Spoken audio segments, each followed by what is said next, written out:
Bonjour, enchantée les amis, je m'appelle Léa. Aujourd'hui, je voudrais vous présenter un voyage en Chine. Il s'appelle la Chine fantastique. Ce forfait-là, y compris au total 14 jours.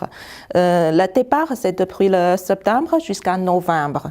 Ce forfait-là, y compris aussi le vol international et le vol domestique en Chine, aussi les hôtels de 5 étoiles, les entrées principales pour le site chinois et aussi au long de voyage, y compris les petits déjeuners à l'hôtel sont toujours à 5 étoiles, les buffets. Et en plus, le service francophone tout au long de votre voyage avec le bon transport, avec les autobus climatisés. Voilà, c'est vraiment la peine, n'est-ce pas? Et ce forfait-là, c'est depuis la ville de Beijing, la capitale de la Chine. Ça, c'est la plus grande ville de la Chine aussi. La première journée, vous prenez l'avion de l'Air China départ de Montréal jusqu'à Beijing. Et quand vous arrivez à l'aéroport de Beijing, vous allez voir les guides et les chauffeurs, il va vous attendre là-bas. Et en arrivant, il va vous dire un mot, peut-être vous connaissez jamais, c'est bonjour en chinois, ni hao.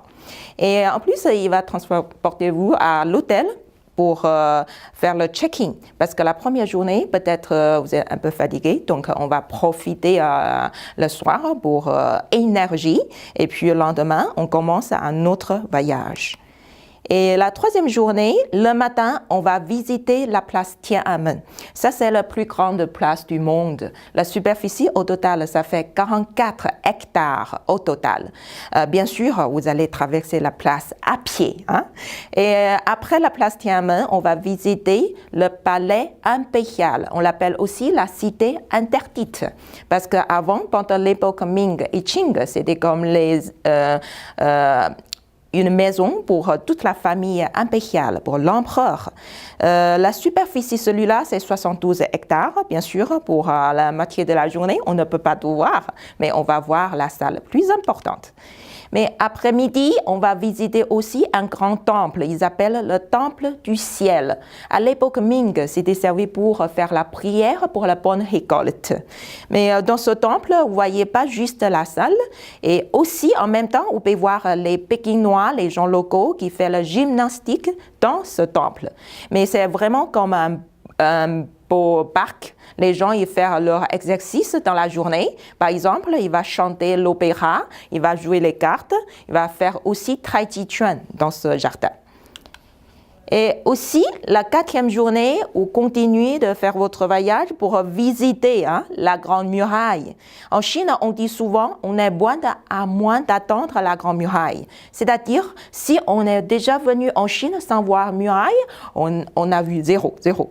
Si on a déjà monté sur la muraille, c'est-à-dire on est les héros. Ça, c'est très différent. La Grande Muraille, c'était construit à 221 avant Jésus-Christ par notre premier empereur de la dynastie Qin, ils appellent Qin Shi Huang. La longueur de la Grande Muraille, au total, ça fait 6700 km de long. Mais bien sûr, cette fois, on ne va faire pas tout au long de la muraille, on va choisir un tronçon plus connu.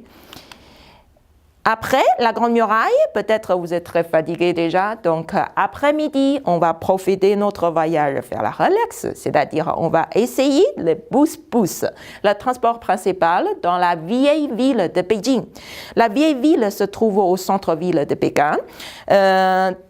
Depuis la dynastie Ming, c'est-à-dire les Mongols commencent de construire les maisons dans cette ville et jusqu'à aujourd'hui, on l'a gardé encore comme le patrimoine de l'UNESCO du monde. Mais malheureusement, pour construire les grands buildings, il reste de moins en moins de maisons comme ça. C'est-à-dire, on va bien profiter de ce voyage pour voir la vieille ville de Beijing. Vous allez prendre le pouce-pouce pour faire un petit tour dans cette ville et puis de temps en temps, on peut rentrer aussi dans une famille pour voir leur vie chinoise. Et après, pour le soir, si vous êtes encore en forme, on peut bien profiter le temps pour goûter la cuisine traditionnelle pékinoise, c'est la canard laqué.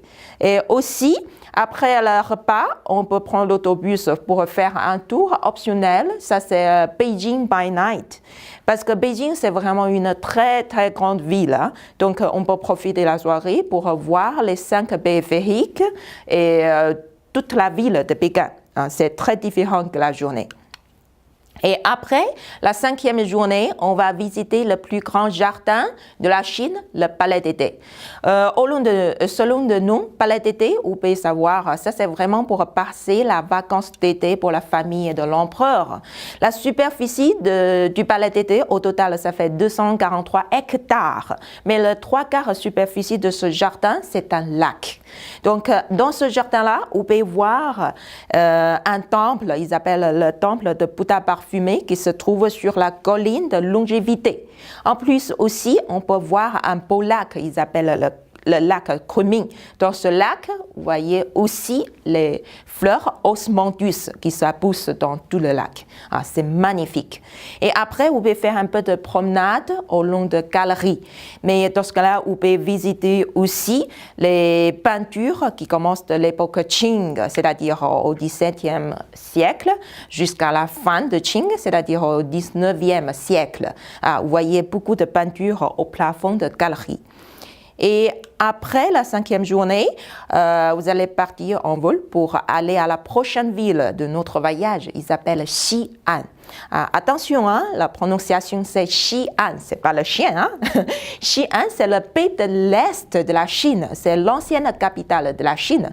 Mais aussi notre premier empereur de la Chine, Qin Shi Huang, qui a construit leur capitale. Dans cette ville, il a choisi la meilleure place pour construire aussi son tombeau. Ça, on dit c'est le 7e patrimoine du monde. Ils appellent le Sota en terre cuite. Dans le fouille de l'empereur, on peut trouver à peu près 8000 statues différentes. Dans ce cas-là, vous pouvez prendre la photo pour les différentes statues, les visages, même les chariots en bronze. On va dépenser presque la moitié journée dans ce site-là pour visiter les soldats en terre cuite à Xi'an. Et puis le soir, vous retournez en ville de Xi'an.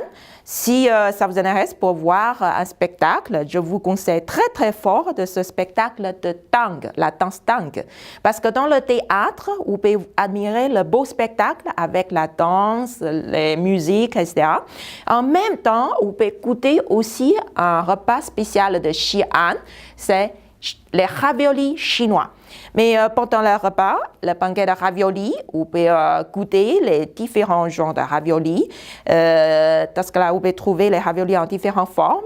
Par exemple, en forme de petits canards, c'est-à-dire à l'intérieur, c'est du viande de canard. Si en forme de petits poissons, c'est-à-dire à l'intérieur, c'est la viande de poisson. C'est très intéressant. Vous pouvez goûter les différents genres de raviolis pendant la banquet. En plus, vous pouvez voir aussi le spectacle.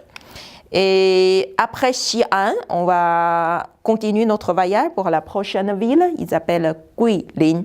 Guilin, si on traduit en chinois, c'est-à-dire la forêt d'osmanthus. Mais avant le départ de Xi'an, vous allez visiter encore le musée de Xi'an et le grand rempart de Xi'an. Parce que le rempart, au total, ça fait 36 kilomètres carré. Et c'est-à-dire, vous pouvez voir l'ancienne époque, les gens comment construire le rempart dans la ville de Xi'an. Et après-midi, vous allez arriver à la ville de Guilin. Et la 8e journée, en arrivant de Guilin, vous allez visiter aussi Longshan. C'est un petit village qui se trouve à peu près 80 km de loin de Guilin. Dans ce petit village-là, vous pouvez voir la rizière en étage. Ça, c'est vraiment très, très connu. C'est entre 280 mètres et 1180 mètres d'altitude. Dans ce cas-là, vous pouvez voir aussi les magnifiques paysages et les rizières, même les gens qui travaillent dans le champ. Bien sûr, les différentes saisons, vous pouvez voir les différents paysages. Mais pendant la saison de bonne récolte, vous pouvez voir les escaliers, c'est tout en jaune. C'est magnifique. Mais après Guilin, vous retournez à Yangshu. À Yangshu, c'est un petit village avec les paysages naturels. C'est-à-dire, vous allez voir la rivière Li, L-I, Li, rivière Li. Vous prenez le panneau en bambou. Et dans ce cas-là, vous pouvez voir aussi un oiseau, ils appellent cormoran, avec les pêcheurs qui travaillent sur la radeau en bambou. Et vous pouvez voir aussi les collines qui en forment de différents animaux ou bien les différents culturels. Mais aussi, vous pouvez voir les gens de temps en temps qui travaillent dans le champ avec leurs buffles. Et tout ça, vous pouvez trouver dans le petit village de Yangshu. Après le soir aussi, si vous voulez profiter encore la soirée pour voir le spectacle, vous pouvez voir le spectacle de Liu Sanjie. C'est un spectacle très très connu qui est fait par le directeur, ils appellent Zhang Yimou. C'est lui qui fait le même spectacle d'ouverture de Jeux Olympiques à 2008 à Beijing. Et aussi les gens, c'est-à-dire ils sont les gens locaux, les ethnies minorités chinois qui vont montrer le spectacle à vous, juste au pied des collines. Mais vous restez juste en face de rivière Li pour admirer les beaux paysages avec le spectacle ensemble. Mais après Yangshu, on continue notre voyage jusqu'à Shanghai. C'est une ville métropolitaine. C'est une très très grande ville aussi. Dans cette ville, par rapport à Guilin, vous trouvez c'est très très différent. Selon notre voyage, vous pouvez voir vraiment l'ancienne capitale comme Xi'an, c'est-à-dire la Chine passée. Vous pouvez voir aussi la Chine d'aujourd'hui comme Beijing. Vous pouvez aussi voir la future de la Chine, c'est comme Shanghai. En plus, vous pouvez voir aussi la Chine profonde, c'est comme la région de Guilin. C'est très intéressant. Et après, à Shanghai, au total, on a presque 24 millions d'habitants. Par rapport à la population, Shanghai, ce n'est pas la plus grande ville de la Chine. La plus grande ville de la Chine, c'est Chongqing. Il y a presque 32 millions d'habitants dans cette ville. C'est presque d'où le nombre de Canada, n'est-ce pas? Voilà. Et puis Shanghai, on peut voir aussi le musée de Shanghai, on peut voir la rue Nanjing, la rue Piétonne. Il y a presque 1000 différentes petites boutiques sur la rue. Vous pouvez voir les spécialités sur place. Après le soir aussi, à Shanghai, vous pouvez profiter le soir pour voir le spectacle. Ça, c'est le spectacle de l'acrobatie. Ça, c'est le Cirque du Soleil de Shanghai. Et après aussi, vous pouvez voir le Bund qui se trouve à côté du fleuve Huangpu pour voir les grandes tours qui se trouvent à tous côtés du fleuve. Et aussi, en même temps, on peut visiter la vieille ville de Shanghai et ils appellent Chenghuangmiao. On l'appelle aussi en chinois, c'est Chinatown. C'est intéressant, n'est-ce pas? Et il existe aussi Chinatown en Chine. Ça, c'est différent de Montréal. Et après aussi, la 13e journée, presque à la fin de notre voyage, on va profiter le temps, comme le temps libre. Si vous voulez organiser quelques activités vous-même, vous pouvez y aller en métro et c'est très pratique. Si vous préférez organiser par notre agence, on a ajouté aussi un tour optionnel pour vous. Ça y compris dans la journée, y compris le zoo de Shanghai. Dans ce cas-là, vous pouvez voir les animaux nationaux, c'est les pandas, très très mignons les pandas. Et après, vous pouvez visiter aussi la construction française à Shanghai. Et après aussi, vous pouvez monter sur la deuxième grande tour de Shanghai, Jingmao. En haut, vous pouvez bien voir la vue de Shanghai. Aussi, y compris un repas, c'est à midi, vous pouvez manger avec les groupes aussi, y compris dans notre forfait de la journée. Voilà, ça c'est la journée libre pour la 13e journée de Shanghai. Et après la journée libre, vous allez prendre l'avion pour retourner au Canada.